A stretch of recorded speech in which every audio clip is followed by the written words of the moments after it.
FSRH guidelines 2023. So in this what is the indications for copper T, IUD, like copper T and LNG IUS. Okay, so first is generally copper T, it is effective on the day of delivery, on the day of insertion, whereas LNG is effective after 7 days of insertion. Okay, then if LNG is used for 45 years or less than 45 years, then for less than 45 years LNG is used for 6 years, whereas if 45 years and more than 45 years, then LNG is kept for 55 years of age. Okay, then copper T after 50 years of age, if copper T was kept and after 50 years of age, then 1 year of amenorrhea is waited, then we'll remove the copper T. Okay, coming to copper T failure rates, typically if their users is 0.8 and perfect users it is 0.6%. 52 milligram LNG IUS failure rate is 0.2%, and interval if it is used like 48 hours after delivery, if it is kept, that is known as interval insertion, then it results in perforation of the uterus. And LNG 52 milligram, in for endometrial protection or in HRT, this LNG 52 milligram can be used. Then current PID and any infection in copper T comes under UKMEC 4 criteria. Yeah, adrenal crisis are there, then generally copper T is inserted at the morning time, and steroid dose should be increased 24 hours before and after 24 hours of insertion of copper T. And in Wilson's disease, copper T is not used because Wilson's disease generally is because of copper T thing. Okay, then coming to copper T, IUD at IUD for 4 to 4 IUD if it intermittent copper T 48 hours, then check for any after 4 to 6 weeks. At 4 to 6 weeks we'll call her for this thing, checking of the threads. Okay, then Trenexa and NSAIDs can be used for HMB, which is caused because of IUDs. And if bleeding is not controlled, then 3 months combined oral contraceptive pills are used. Female with intrauterine copper T with less than 12 weeks of pregnancy, then you can remove this copper T if threads are visible. If the female has PID, pelvic inflammatory disease, and we already given antibiotics but it's not responding and it's already done 40 to 72 hours, then remove the copper T. Copper T, if it is malposition, then emergency contraception is given. UPTs were done in follow-up. Copper T get expelled in 1 in 20 members, and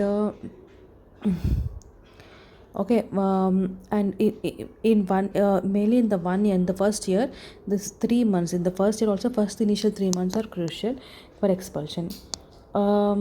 If the lady wants to remove copper T in contraception, then and there is no UPSI before 7 days of that day. If you come today and there is no UPSI 7 days before, then you can go. Then what is this?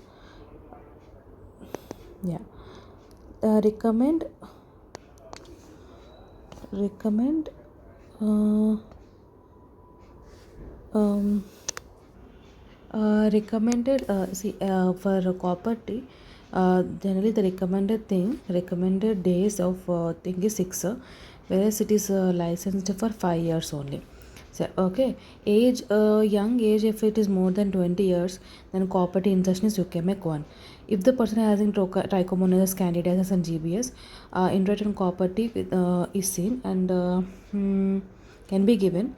Whereas gas, if there is group A streptococcal infection, then copper T is not given. Group B streptococcal infection, we can give copper T. Okay. Next part is this one, the part 2. Okay, in this copper T, In immunosuppressant people, antibiotics are given, and this is Eucomec. This is very important. Like if there is any ischemic heart disease, this is related to heart. If there is any ischemic heart disease, then copper T Eucomec criteria is 1. Whereas LNG-IUS, initiation and continuation phase. Initiation it is 2, whereas continuation it is 3. Okay. If there is any cerebrovascular accidents, it is also copper T is 1. So copper T is always 1. You can use safe. Whereas LNG-IUS is initiation 2 and continuation is 3. Even atrial fibrillation copper T is 1.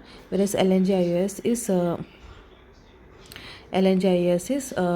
this thing. 2. Okay. Coming to long QT interval, initiation for copper T is 3, whereas continuation is 1. Whereas LNG-IUS initiation for long QT is 3 and continuation is 1. So if you see properly, LNG-IUS have this Eucomec criteria of 2 and 3 mostly. Okay. Whereas copper T is always 1 except in one condition, that is long QT interval, where initiation continuation takes some time. Okay. Coming to pregnant people with warfarin, if the INR is less than 3.5, then you can if less than 3.5, then you can go for this copper T's or any intrauterine contraception. And ovarian cysts incidence are increased in case of LNG-IUS, but for ovarian cyst it is increased. That's why we should not avoid LNG-IUS, because that clinical complications are not that thing.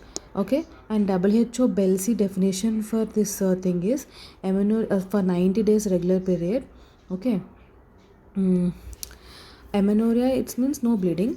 Infrequent bleeding means like you have a 1 to 2 days of bleeding or spotting.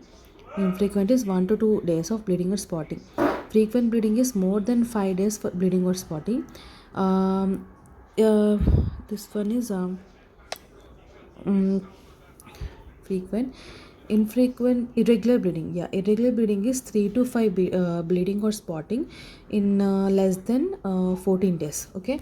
So irregular bleeding is 3 to 5 bleeding or spotting in less than 14 days. Whereas prolonged bleeding is 3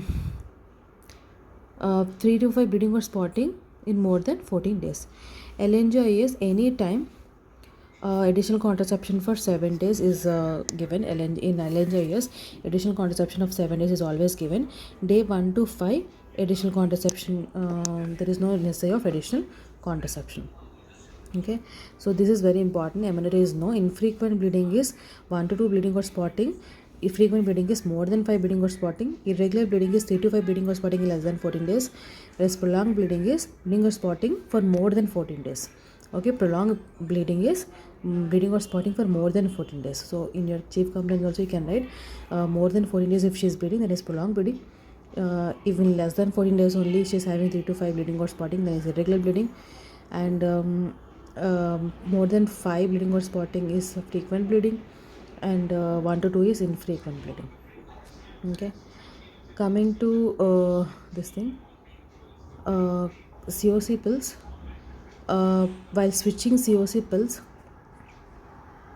switching the COC pills to IUDs, then copper T at any time you can be used. Whereas LNG-IUS you will give on in week second week or third week or day 1 of hormone free interval. POP thing, this POP contraception, if POP is used, then like switching of POP to copper T, anytime you can use. POP desogestrel, copper LNG-IUS anytime. Whereas drospirenol, copper T we can give anytime, but LNG-IUS only during the hormone free interval. Okay. Coming to LNG ENG implant, copper T and LNG we can give anytime, and you should repeat this UPT in 21 days. Okay. ENG implant, if it is kept for more than 4 years and UPC in last 21 days and UPT is negative, you can change.